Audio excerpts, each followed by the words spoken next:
IATA. Latest developments in FlyNetZero by 2050. IATA announced that its latest policy paper on SAF is now available, calling for stronger incentives to increase SAF deployment across the industry. Government policy has an instrumental role to play in the deployment of SAF, and IATA encourages policies which are harmonized across countries and industries, while being technology and feedstock agnostic. Incentives should be used to accelerate SAF deployment.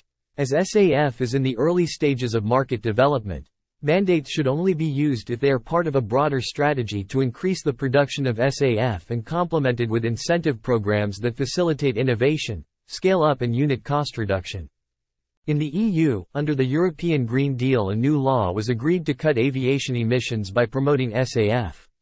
The agreement marks an important and timely step necessary to the realization of the ambitious targets of the decarbonization roadmap to which the sector has committed. Some of the key elements of the agreement include setting of mandates for minimum SAF uplift at EU airports of 2% by 2025, 6% by 2030 and 20% by 2035, up to a maximum of 70% by 2050. Of these amounts, 1.2% in 2030, and 5% in 2035 must be power-to-liquid (PTL), or e-fuels, increasing to 35% by 2050. A requirement for the Commission to report by 2024 on the feasibility of a book and claim (B&C) system for airlines to manage the supply of SAF in a flexible way across the EU. A call for states to adhere to a single EU SAF mandate and avoid a patchwork of national SAF mandates.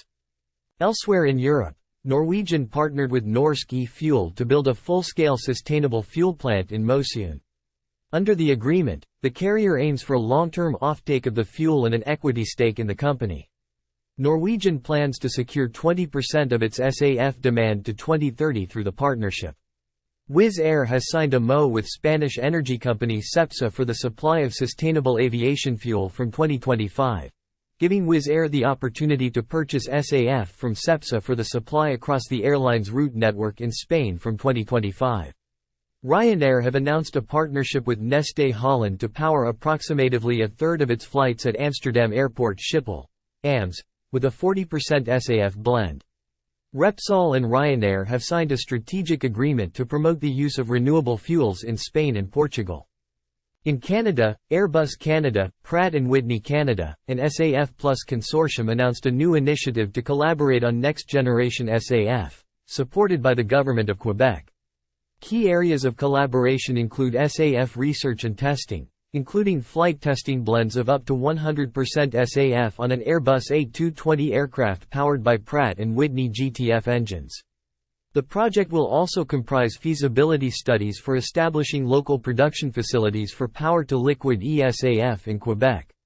Neste and Air Canada are expanding their collaboration with an additional supply of 2.5 million gallons, 9.5 million liters or 7,500 tons, of SAF, used to power the airline's flights from the San Francisco International Airport.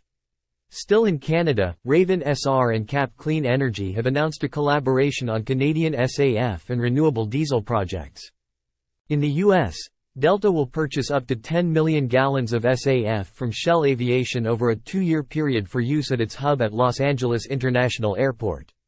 United Airlines has announced a $15 million investment in Svante, a Canadian company specializing in carbon capture and removal technology.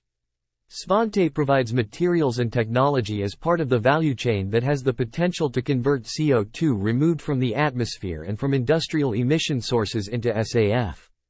In the Pacific Northwest, Washington State University and Snohomish County have teamed up to develop a proposed research and development center for sustainable aviation fuels. The $6.5 million SAF Applied Research and Development Center will offer fuel testing, fuel finishing as well as a fuel repository. For the first time, companies including Bank of America, Boom Supersonic, Boston Consulting Group, J.P. Morgan Chase & Company, Meta and clean energy nonprofit RMI are joining together through the Sustainable Aviation Buyers Alliance, SABA, to purchase SAF certificates at scale for nearly 850,000 gallons of high-integrity SAF produced by World Energy and helping fuel JetBlue flights, reducing an estimated 8,500 tons of CO2 on a lifecycle basis. This practice will strengthen the demand signal aviation customers are sending to the SAF market. In Mexico, low-cost airline Viva Aerobus has agreed to purchase 1 liters of SAF from Neste. The fuel will be used on Viva Aerobus flights from Los Angeles to Guadalajara, Mexico City and Monterrey. In Asia, Cathay Pacific announced a collaboration with State Power Investment Corporation, SPIC, to develop SAF supply chain in China through 4 new SAF plants using a pathway similar to power to liquids. The plants are expected to be commissioned between 2024 and 2026. And each will have the capacity to produce 50,000 to 100,000 tons of SAF annually. In Japan, All Nippon Airways, ANA, has for the first time agreed to use SAF that was blended in Japan under a public-private initiative led by the Civil Aviation Bureau of the Ministry of Land, Infrastructure, Transport and Tourism, MLIT. ANA will procure the blended SAF from Itochu Corporation and will use the fuel on ANA's international and domestic flights from Haneda and Narita Airport. Earlier this year, Honeywell and Oriental Energy Company Limited jointly announced that a SAF production facility with an annual output capacity of 1 million ton will be built in Maoming, Guangdong Province in China. Single-use plastics. Aéroports de Montréal has announced a new policy to phase out certain single-use plastics, such as utensils, food containers, cups and bags. These plastics will no longer be available in concession areas and VIP lounges at Montreal Trudeau International Airport. Air India announced having minimized single-use plastic usage by approximately 80% on board all flights across its worldwide network. The reduction has been achieved in an ongoing effort led by a team of in-house experts and supported by catering partners and multiple vendors, with the aim of continually minimizing the carrier's environmental impact. Electric planes. Sweden's Northvolt revealed a development program for aviation battery systems. Northvolt's subsidiary Cuberg unveiled a new program dedicated to developing high-performance battery systems that will enable safe, sustainable electric flight. Cuberg will spearhead the program through the design and build of system solutions for the aviation industry based on its innovative lithium metal battery technology. Airports. Air India has signed an agreement with KSU Aviation to launch taxi bot operations at Delhi and Bengaluru airports for its Airbus A320 family of aircraft. The strategic partnership is aligned with Air India's commitment to reducing its carbon footprint, as the adoption of taxi bots envisages a potential saving of approximately 15,000 tons in fuel consumption over 3 years. SAF and decarbonization of the aviation industry. IATA spoke with Oliver Fernandez Garcia, International Aviation Director at Repsol, to discuss SAF and decarbonization of the aviation industry. How is Repsol helping airlines tackle the climate challenge?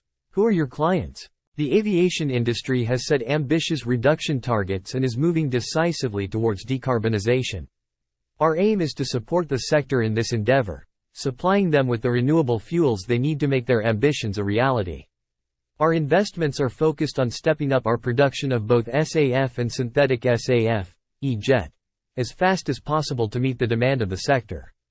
In recent years, we have been supplying SAF, produced at our industrial complexes, to different airlines like Iberia, Vueling, and Air Europa, for both national and international flights, as well as to the Spanish Air Force. We have signed collaboration agreements with several companies, including Iberia, Vueling, and Gestair, Spain's largest executive aviation services company, to support them in decarbonizing their operations. Most recently, we have signed an offtake agreement with Ryanair to supply 15% of their need for SAF between 2025 and 2030, up to a total of 155,000 tons, and we are working to sign other commercial supply agreements. Finally, we should not forget ground operations at airports that also need to reduce emissions and where our renewable fuels are also a great solution. What is your main source of feedstock? Are you looking into expanding your feedstock sources, e-fuels, etc.? Over the last couple of years, we have produced several batches of SAF at our industrial complexes using biomass and waste from the agri-food industry. In the second half of 2023, we will inaugurate the first plant in Spain dedicated exclusively to the production of advanced biofuels at our Cartagena refinery. These fuels will primarily be produced with used cooking oil, but with flexibility in the system to incorporate other types of residues. This facility, in which Repsol is investing more than €200 million, will supply 250,000 tons a year of advanced biofuels, which can be used in current airplanes, ships, trucks, or cars, and their use will make it possible to avoid the emission of 900,000 tons of CO2 per year. Also, the company is preparing the construction of a synthetic fuels plant in Bilbao, in collaboration with Aramco, that will be able to produce e-jet using renewable hydrogen and captured CO2 as raw materials. With an initial investment of more than €100 million, it will be one of the largest of its kind when it comes into operation in 2025, and the plan is to reach industrial scale before the end of the decade. What are the main challenges to producing SAF? Is producing SAF in Europe harder than in the US? SAF is the future, but also the present. We know very well how to produce it and have a clear roadmap. But to step up production in the fastest way possible, we need policies that create clear incentives for investment by promoting all decarbonization solutions on a level playing field. It's not only a question of investing more public money, but also about making it easier for more private money to be invested with simpler regulation and openness to different technological solutions. Of course, we welcome recent European initiatives that have considerably raised the targets for the aviation sector in the coming decades and the Green Deal Industrial Plan in response to the American Inflation Reduction Act. Still, in the European Union, a complex system of rules and regulations has been built up that does not facilitate rapid progress in the energy transition. In many cases, regulations overlap each other and are often accompanied by restrictions and even prohibitions of technologies and solutions that could help us reduce emissions faster. We, therefore, think, the European authorities should look even more to the United States that has a much simpler system where support is provided in the form of tax breaks or incentives available to all those interested in investing in decarbonization solutions. National and local initiatives, for example, in the UK, Germany, or Sweden to finance projects and favor investments in SAF, or the one presented recently by the airports in Milan and Italy to support the airlines that use SAF economically, are all steps in the right direction. How do you see the landscape evolve all the way to 2030? Many airlines have already started to use SAF or are looking into it, but we expect this to really take off from 2025 when the requirements to blend SAF in the fuels become binding and start increasing gradually. From our contacts with airlines, we sense that many will be wanting to move faster than the roadmap set out by institutions, and we are gearing up to help cover that demand. When our new plant in Cartagena goes on stream later this year, its production capacity alone will be able to absorb the entire Spanish demand until 2030. We will, however, keep scaling up our production in the second half of the decade to help cover the needs after 2030, when it also becomes a requirement to blend in a percentage of e-jet. In general, our funnel of renewable fuel projects for aviation and other sectors of transport is very rich, and we are considering different routes to accompany the airlines in their demanding goal of decarbonization of the sector. We need to keep our minds open and keep all possible technological solutions on the table, committing to those that contribute to reaching our goals in the fastest and most efficient way possible.